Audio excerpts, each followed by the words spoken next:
بسم اللہ الرحمن الرحیم اللہم صلی علی محمد و آلہ و اطرتہ بیاد کل معلوم لک۔ السلام علیکم تمام خواتین و حضرات اور میرے عزیز طلباء و طلبات، آج 29 جون 2020 ہے اور الحمدللہ آج بھی میرے بہت سے اسٹوڈنٹس آل پاکستان سے انیشل ٹیسٹ کلیئر کر گئے ہیں، جن اسٹوڈنٹ نے میرے نوٹس لیے اور میرے سے گائیڈ لائن لی۔ الحمدللہ اللہ کا جتنا شکر ادا کروں کم ہے۔ انشاءاللہ آپ سب یہ جو لیکچر سنتے ہیں، نوٹس لیتے ہیں، آپ بھی انشاءاللہ کامیاب ہوں گے۔ آج آپ سے وہی چیزیں ڈسکس کریں گے جو الحمدللہ اسٹوڈنٹ سینڈ کر رہے ہیں، ٹیسٹ ہو رہے ہیں۔ جو فرسٹ کویشچن ہے آج کا، رسول اللہ صلی اللہ علیہ وسلم، حضرت محمد مصطفیٰ صلی اللہ علیہ وسلم کی پہلی زوجہ مبارکہ کا نام بتائیے۔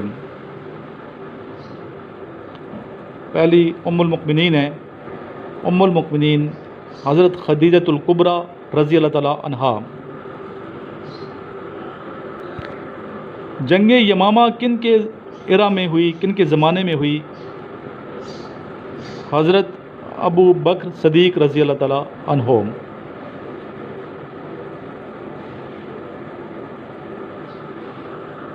گرو نانک کے بارے میں کویشچن آئے، گرو نانک کا مذہب کون سا تھا؟ سکھ مذہب سے تعلق تھا گرو نانک کا۔ میننگ آف بدر، بدر کا مطلب کیا ہے؟ میننگ آف بدر ہے فل مون، فل مون یعنی کہ مکمل چاند۔ ڈیتھ آف ٹیپو سلطان، یعنی کس سن میں اس کی ڈیتھ ہوئی ٹیپو سلطان کی؟ 1799۔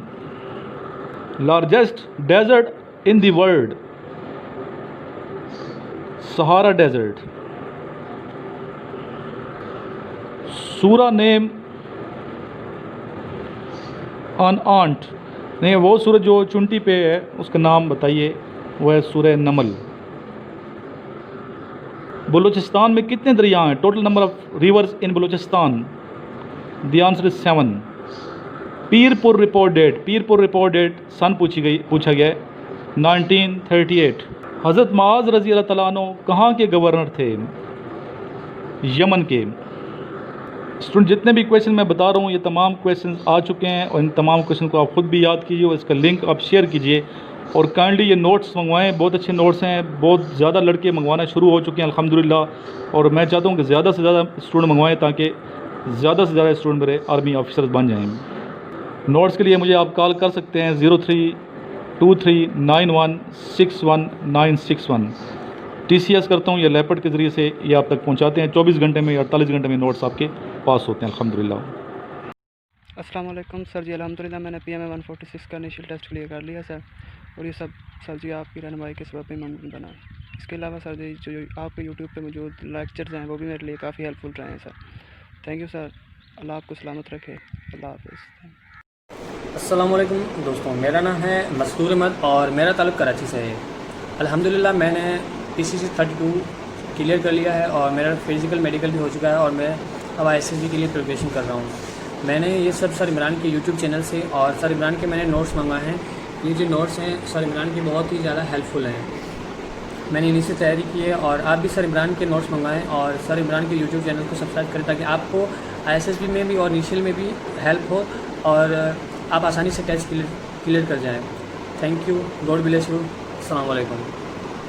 السلام علیکم دوستوں، میرا نام عمیر خان ہے، اور ابھی ریسنٹلی 26 جون کو میں نے initial test technical credit course کا میں نے کلیئر کر لیا ہے، اور اس کا جتنا بھی کریڈٹ جاتا ہے وہ سر عمران کو جاتا ہے، ان کے نوٹس کو جاتا ہے، کہ ان کے نوٹس میں نے منگوائے تھے کوئی 25 دن پہلے اپنے ٹیسٹ سے، تو میں نے ان کی تیاری کی تھی، وربل کی، نان وربل کی، الحمدللہ میں نے پاس کر لیا۔ اور سر کے جو نوٹس ہیں بہت بہترین نوٹس ہیں، کیونکہ سر نے زیادہ تر جو کویشچن دیے ہیں وہ پاسٹ پیپر کے اس سے بنائے ہوئے، جو پاسٹ کویشچنز جو آئے ہوئے ہیں انیشیل میں، تو وہ سر نے زیادہ تر کور اپ کیا ہے، اور اگر وہ پاس کے آدھے نہیں ہیں تو انہوں نے سر نے وہی پیٹرن دیا ہوا ہے جو انیشیل میں آتا ہے، تو زیادہ تر مجھے وہی سر کے مجھے کوئی 5 MCQs وربل سے نوٹس سے آئے ہوئے تھے، اور نان وربل بھی کوئی 5 آئے تھے، تو الحمدللہ وہ تو ہم نے بہت جلدی کر لی تھی، لیکن جو آؤٹ آف کورس تو نہیں کہہ سکتے، لیکن جو ڈفرینٹ تھے نا وہ بھی سر کے نوٹس میں جو سر نے پیٹرن دیے ہوئے تھے نا اسی ٹائپ کے تھے، تو میرے لیے بہت آسانی تھی، وربل نان وربل الحمدللہ بہت اس میں نے ٹائم سے پہلے میں نے کمپلیٹ کر لیا تھا۔ اور اکیڈمکس پورشن میرا تو ٹیکنیکل کریڈٹ کورس ہے، تو میں نے اس کے لیے FSC توڑی پڑی تھی، FSC سے ہمارا اکیڈمکس TCC کا آتا ہے ٹیکنیکل کریڈٹ کورس کا، لیکن اگر آپ PMA کے لانگ کورس کے تو آپ یہ جو سر کا اکیڈمک پورشن ہے یہ آپ پڑھ لیں، انشاءاللہ آپ اس میں بھی اکیڈمکس میں بھی کامیابی حاصل کر لیں گے، کیونکہ سر نے بہت اچھی طرح یہ جو ایک پیٹرن دیا ہوا ہے نا، جو آرمی والوں کا ایک پیٹرن ہوتا ہے، اور سر نے پاسٹ جو کویشچن آنسرز آئے ہوئے تھے وہ انہوں نے اس میں ایڈ کیے ہوئے ہیں. تو بس اللہ پہ یقین رکھیں اور محنت آپ خود کریں. ISSB بھی اس کے بعد پاس کر لوں، اور بس آپ اللہ سے دعا مانگے اور محنت آپ خود کریں. اللہ حافظ. Assalamu alaikum guys. I am Muhammad Wasim and I am from Peshawar. The day before yesterday was my test of 146 ml long course, and Alhamdulillah I have cleared it by the grace of Almighty Allah and with the help of Sir Imran Notes. I will strongly suggest you that you should buy also the notes of Sir Imran because it helped me a lot. The initial was quite difficult, but Alhamdulillah I have cleared just because of Sir Imran Notes, and Sir mentioned each and everything very very clearly. Each and everything is mentioned in the notes, and you can see now I have these notes, and I will also suggest you that you should buy this. السلام علیکم، میرا نام عبدالرحمان ہے. الحمدللہ میں نے سر عمران کے note سے تیاری کر کے اور ان کے لیکچر سن کے PCC کا انیشیل پاس کر لیا ہے، اور میں تمام دوستوں کو یہی سجیسٹ کروں گا کہ وہ بھی سر عمران سے نوٹس منگوائیں اور ان سے تیاری کریں، اور الحمدللہ میں تو کامیاب ہو گیا ہوں. آپ سب بھی اگر ان کے نوٹس منگوائیں گے اور ان کے چینل سے ویڈیوز دیکھیں گے تو انشاءاللہ ضرور کامیاب ہوں گے. اللہ حافظ. السلام علیکم دوستو. I am Muhammad Waseem from Punjab district Multan, village name Nai Wala. جیسا کہ آپ جانتے ہیں کہ تاریخ پاکستان میں 4 مرتبہ مارشاء اللہ لگ چکا ہے. مارشاء اللہ لگانے سے ملک مقروض ہونے سے بچ جاتا ہے اور ملک میں بہت ترقی آتی ہے اور ملک خوشحالی کی راہ پر گامزن ہو جاتا ہے. ایوب خان صاحب اور دوسرے لیڈرز اگر مارشاء اللہ نہ لگاتے تو آج ہم بجلی جیسی نعمتوں سے نہ نوازے جا رہے ہوتے، تو بجلی جیسی نعمتوں سے محروم ہوتے. سوچو اگر مارشاء اللہ کا پھر سے لگایا جائے تو ملک میں بہت ساری سہولیات جو میسر نہیں ہیں میسر ہوں گے. مارشاء اللہ لگانے سے جو پیسہ امیروں کے پاس ہے نا وہ تھوڑا تھوڑا نکل کر غریبوں کی جیب میں بھی آ جائے گا. جو نعمتوں سے امیر نوازے جا رہے ہیں، جن نعمتوں کا امیر مزہ لے رہے ہیں، وہ ان کا فائدہ غریبوں کو بھی پہنچے گا. غریب بھی ان نعمتوں سے نوازے جائیں گے اور وہ بھی ان چیزوں سے محروم نہیں رہ سکیں گے. والسلام. بسم اللہ الرحمن الرحیم. السلام علیکم. میرا نام ہے فرقان اور میں کراچی سے تعلق رکھتا ہوں. آج کا جو ہمارا موضوع ہے وہ ہے کیا ایک عام آدمی کو سیاست میں حصہ لینا چاہیے یا نہیں. میں اس موضوع پر بالکل متفق کرتا ہوں، کیونکہ ایک عام آدمی سے زیادہ بہتر کون لوگوں کی فیلنگس اور ان کے جذبات اور ان کے خیالات اور ان کے نیڈس کون ذرا سمجھ سکتا ہے. وہ ایک عام آدمی سے بہتر کوئی نہیں سمجھ سکتا، کیونکہ عام آدمی ان تمام حالات سے گزر چکا ہوتا ہے بہ وہ لوگ جو امیر بیک گراؤنڈ سے ہوتے ہیں اور وہ ہمارے سیاست میں آ جاتے ہیں. اور عام آدمی کو دیکھیں، عام آدمی صرف ایسا عام آدمی نہیں اور صرف اس کے اندر کوئی کوالٹیز نہ ہو. اس کے اندر کوالٹی ساری لیڈرشپ کوالٹیز اس کے اندر ہونی چاہیے، جیسے کہ وہ اس کے اندر ڈیسیجن ٹیکنگ پاور ہونی چاہیے، لیڈرشپ کوالٹیز ہونی چاہیے، power of handling their tough situation ہونی چاہیے، and different these all thing we should have these all thing. تو یہ ایسا کوالٹیز کے بعد جو عام آدمی جب سیاست میں آئے گا تو آئی تھنک سے وہ بہت سکسیزفل ہو سکتا ہے. لیکن اب ہم اگزامپل لے لیں ابراہم لنکن کی.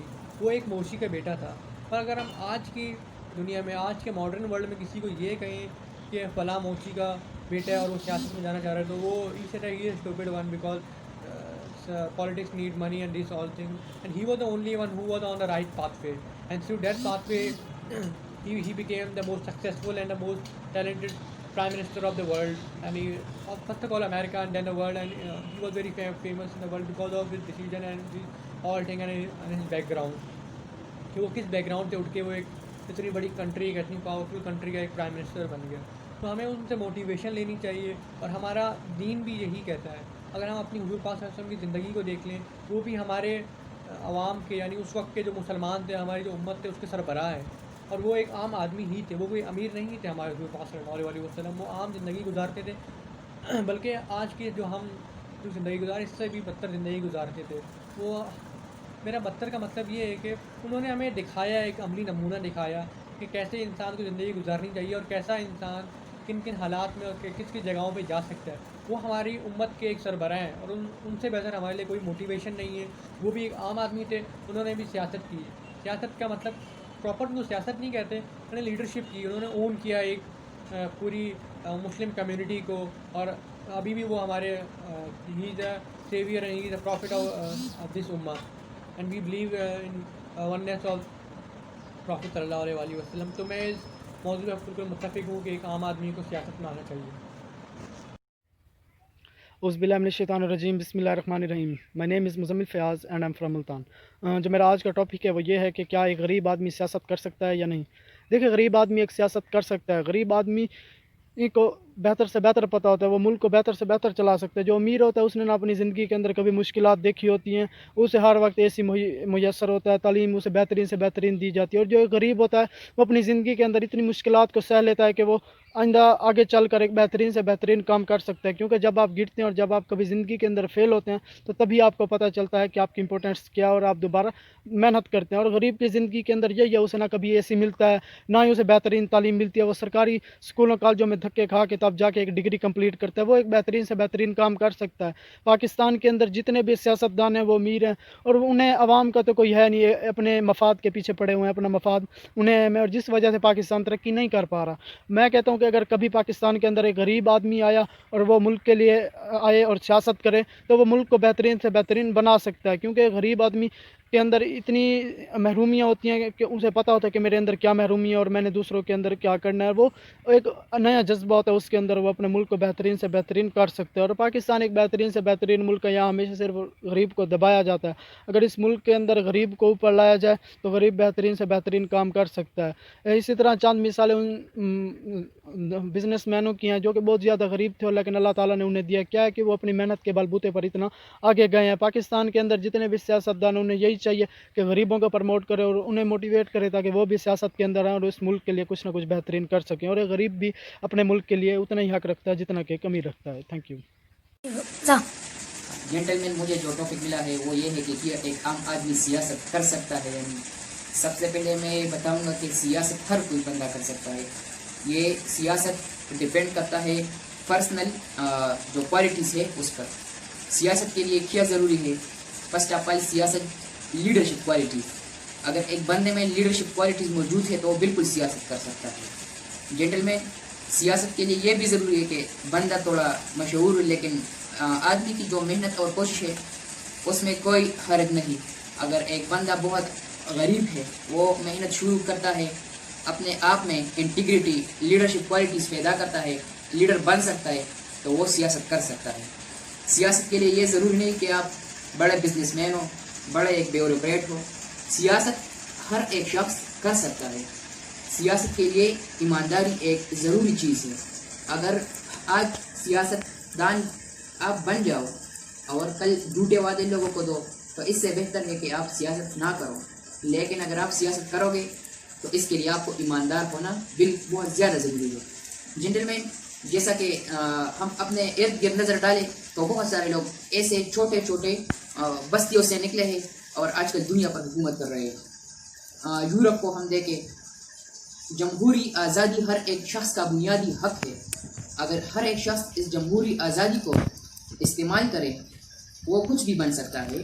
اس میں کوئی کسی کا اختیار نہیں ہے، پرسنل ڈیپینڈ کرتا ہے.